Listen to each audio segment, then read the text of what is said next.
Friends, చిన్న పాప ఓణీ ఫంక్షన్కి ఫ్లిప్కార్ట్ నుంచి ఈ లెహంగా అయితే తీసుకున్నారు. లెహంగా ఏమో సెమీ స్టిచ్డ్ అనమాట. బ్లౌజ్ అయితే బ్యాక్ ఓపెన్, ఫ్రంట్ సైడ్ ఈ ప్రిన్సెస్ కట్ దగ్గర కూడా ఇన్విజిబుల్ గా థ్రెడ్ పైపింగ్ ని ఇలా డిజైన్ చేశాను. బ్యాక్ సైడ్ ఏమో నీట్ ఫినిషింగ్ వచ్చేలా బ్లౌజ్ ని నెక్స్ట్ మరీ బ్రాడ్ లేకుండా ఇలా స్టిచ్ వేశాను. సెమీ స్టిచ్డ్ లెహంగా కదా, నడుం లూజ్కి తగినట్టుగా ఈ వేస్ట్ బెల్ట్ ని అలాగే ఇన్విజిబుల్ గా జిప్ ని మన నడుము లూజ్కి తగినట్టుగా లెహంగాని ఇలా డిజైన్ చేశాను. క్లాత్ కానీ లెహంగా క్లాత్ కానీ చాలా బాగుంది ఫ్రెండ్స్. ఈ లెహంగాకి క్రింది వైపున క్యాన్ కూడా ప్లేస్ చేశారు. లైనింగ్ గుచ్చుకోకుండా చాలా నీట్గా ఫినిషింగ్ ఇచ్చారు. అంత తక్కువ ప్రైస్లో ఇంత క్వాలిటీ అంటే చాలా బాగుంది. మీరు ఒకవేళ తీసుకోవాలి అంటే ప్రోడక్ట్ని ట్యాగ్ చేస్తాను, చెక్ చేసుకోండి.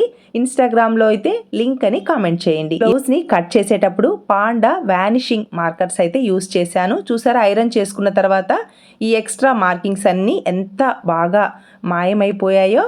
ఇలా మనకి మార్కింగ్స్ అనేది ఎక్కువ ఉన్నాయి అంటే మీకు నీట్గా ఎక్స్ప్లెయిన్ చేయడానికి ఇబ్బంది అవుతుంది. మీకు కన్ఫ్యూజన్ లేకుండా ఇలా నీట్గా డ్రా చేసుకోవచ్చు. అలాగే చేతికి డస్టీగా అస్సలు అంటుకోవట్లేదు.